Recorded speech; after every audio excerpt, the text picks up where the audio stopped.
For me, are you recording? For me, like I said, after that Frisco storm, I didn't even get on roofs anymore, guys. I showed pictures from other roofs, and that was it, right? It was a small little shortcut, but we knew the roofs were damaged to the point where it's like, there's not even a reason for me to get at this point. So, the first thing you're gonna do is set yourself up for success. Relax, chill out a little bit after you get off the roof. You got your photos, take your ladder, put on your boots, whatever you need to do. Get your photos ready, right? So he mentioned highlight reel photos. So what are highlight reel photos? What?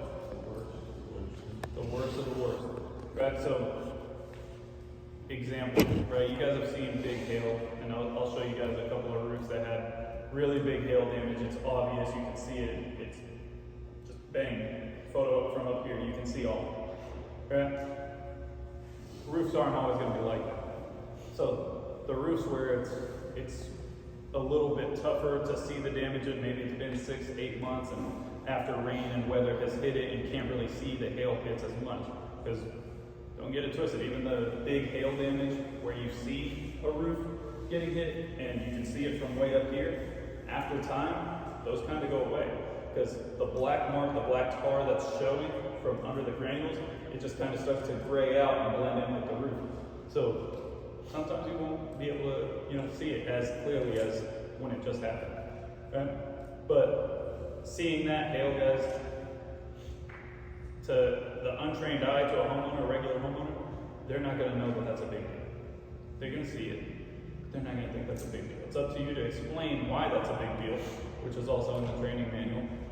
But the thing you want to do is get about 8 to 15 photos of just the worst of the worst, even if it's not pertaining to hail. If there's a missing shingle, if there's a cracked ridge, if there's a missing ridge, the ridge vent is flopping off, take a photo of it. If there's a hole through the roof, take a picture of it. It doesn't have to be related to hail damage. The whole point of the highlight reel photo isn't to show them, hey, this is from hail damage. It's to show them, hey, you need to have a sense of urgency because your roof is very bad, right? A hail hit on just any area of the roof, they're not going to think anything of it unless you really explain it thoroughly. But if you're showing them things that are cracking, things that are breaking, they're going to have that sense of urgency to move forward. And that's pretty much all the sale process is just creating a sense of urgency to do something, right? You come down and you show them photos of hail, there's no sense of urgency, right? But hey, you've got 8 missing shingles here, 3 over here, you got ridge flying off, flopping off. We need to do something about this now. You make it something where they need to move forward quickly rather than just sit on it. I want to talk to my wife. It's like, all due respect, sir, your house can start leaking at any point. It's not going to wait for your wife to talk to you to start leaking. It's going to happen sooner rather than later. So immediately go to the photos. I'll let you do it. You're going to go to the photos, show them the photos, guys. Keep in mind, you're not showing more than 15 photos. The reason why people get bored, guys, is if you're just scrolling through 75 pictures of their house and they don't know what the hell they're looking at, but you're seeing it, oh, this is this, and I've seen some of you guys do that. You got to be direct. Keep their attention. People have TikTok brain. They got 30 to 60 seconds max. You got to move on. So he's going to pull the photos out. He's going to show me the photos. Right? And it's going to be 10 to 15 of the greatest hits. Right? Wow. Okay. It's actually a lot worse than I thought it was going to be. So you see how he's holding the phone? This is huge, guys. You've seen the pictures, right? Look at the picture. Show it to the homeowner. Next one, homeowner. Let them actually see it. You holding it from here. I mean, I don't know how good his eyes are. Okay? You don't. It's a homeowner. They might not be wearing their glasses and they need them. Right? So here you got this. You see that right there, sir? Zoom in, bring it up. That's a huge hail hit right here, okay? Here, this is a missing shingle. You see the granular loss on this one. And then turn the phone back and forth to you and them so you can see what it is, and then you can show them, right? So a lot of times I'll screenshot photos from prior in the inspection because I already took the highlight reel photos, and I'll just screenshot them so they're at the end. So I just know the last 15, bang, this is what it is. Guys, this is why it's urgent. You're missing 8 shingles, you're missing some ridge. We need to get on this right now. Who'd you say your insurance was? Allstate.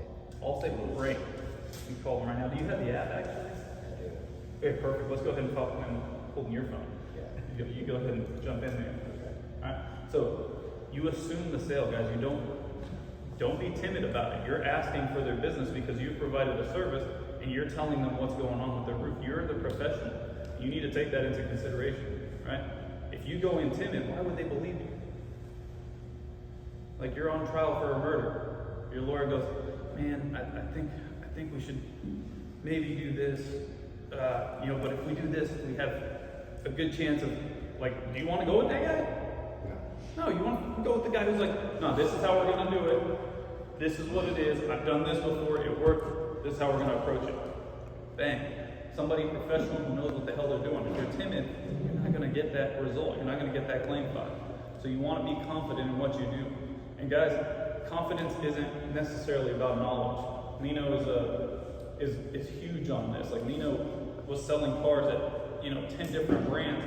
Didn't know shit about the cars. Just fucking went out there and sold them what they wanted. Customer would tell you what they wanted, right? And he could take that and run.